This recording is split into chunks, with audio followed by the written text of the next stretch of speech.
Hey, Tony, this is for my friend Mrs. Skinny Britches to be, who is actually already a Skinny Britches. Tony, my friend Tony, in Lompoc, California. Hey, Tony. This is the tag she just made today about how do you de-stress. And she and I de-stress very similarly. We both love nature. We're big nature lovers. I'm a big tree hugger from way back. Um, I love to go find a shady, cool, wooded area to walk in, or a tree-lined street, or just a place where you can hear the birds chirp and feel the breeze against your skin and the warm sun above you. Or maybe after a rain where everything's moist and cool.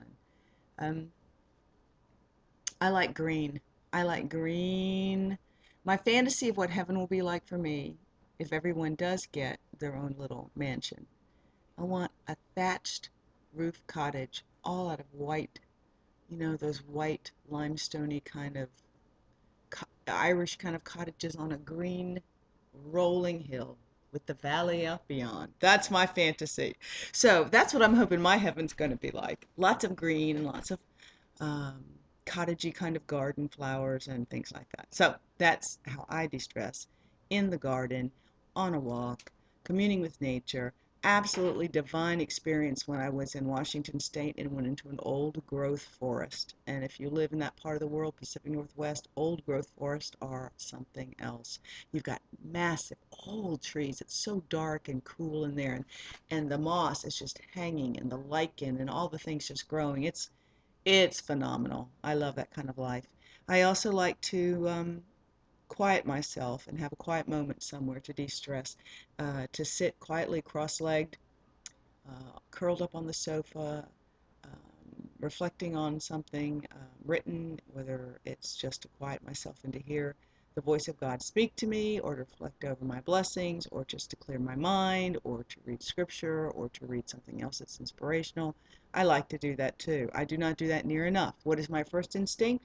When I'm over the top stressed, like I have been lately, my first reaction is to reach for a Xanax, and only because I've gotten some, not because I ever had them before. And I won't have them anymore. They've really, when you really need a Xanax, let me tell you what, that's a good thing. The miracle of modern chemistry, better living through modern chemistry. But anyway, or in the past, I might, at the end of a long work day when I was working, have a glass of wine. It sort of just, release those neck muscles a little bit. But a glass, not a bottle, not two. Mixed drink, sure, one. Um, but I don't, you know, those are not the best choices I can make. Those are quick solutions. Those aren't the holistic approach solutions. So I tend to particularly want to just de-stress with nature and just commune. So how do you de-stress? Answer the tag. Hello, WLS community. We have stresses that we can no longer deal with food. How are you de-stressing? How can you choose healthy ways to de-stress? The tag is from Tony. Pass it along. How do you de-stress?